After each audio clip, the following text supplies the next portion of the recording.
নমস্কার বন্ধুরা, আজকে আবার একটা নতুন রেসিপি নিয়ে চলে এসেছি। তো চলুন শুরু করা যাক। এখানে আমি একটা কড়াইতে বেশ কিছুটা পরিমাণ তেল দিয়ে দেবো। তেলটা ভালো করে গরম করে নেব। তেলটা ভালো করে গরম হয়ে গেলে 1 চামচ কালো জিরা দিয়ে ভেজে নেব। আমি এখানে 4টে বড় সাইজের আলু লম্বা লম্বা করে মোটা করে কেটে নিয়েছি।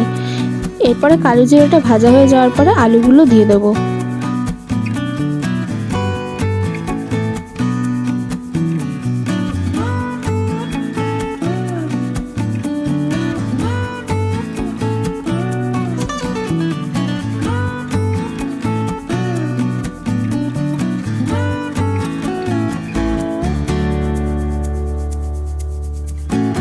আলুটা দিয়ে ভালো করে ভাজা করে নেওয়ার পরে এরপর আমি এখানে 1 চামচ নুন দিয়ে দেবো আর 4 থেকে 5টা কাঁচা লঙ্কা দিয়ে ভালো করে মিশিয়ে নেব।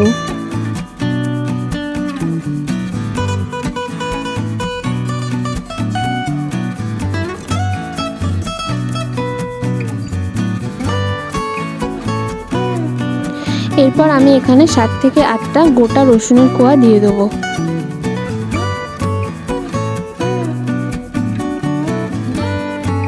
এরপর আমি এখানে একটা ছোট সাইজের টমেটো কেটে দিয়ে দেবো। দিয়ে সমস্ত জিনিসটাকে ভালো করে মিশিয়ে নেব।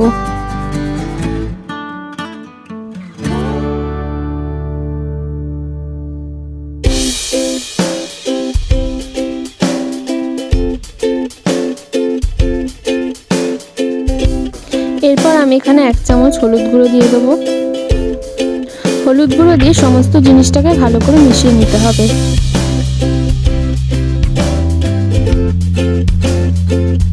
এরপর আমি এখানে সর্ষে বাটা সামান্য জল মিশিয়ে দিয়ে দেবো। দেখুন, ঘরে থাকা জিনিস দিয়ে সহজেই কত সুন্দর একটা রেসিপি তৈরি করা যায়।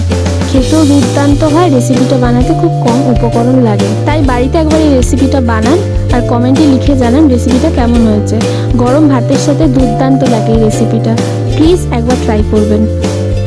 সর্ষে বাটাটা দিয়ে ভালো করে কষিয়ে নেওয়ার পরে আমি এখানে সামান্য পরিমাণ জলের ব্যবহার করেছি।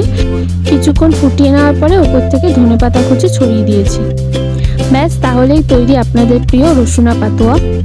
ভিডিওটা যদি ভালো লাগে লাইক করবেন, চ্যানেলটাকে সাবস্ক্রাইব করবেন আর রেসিপিটা কেমন লাগলো সেটা কমেন্ট করে জানাবেন।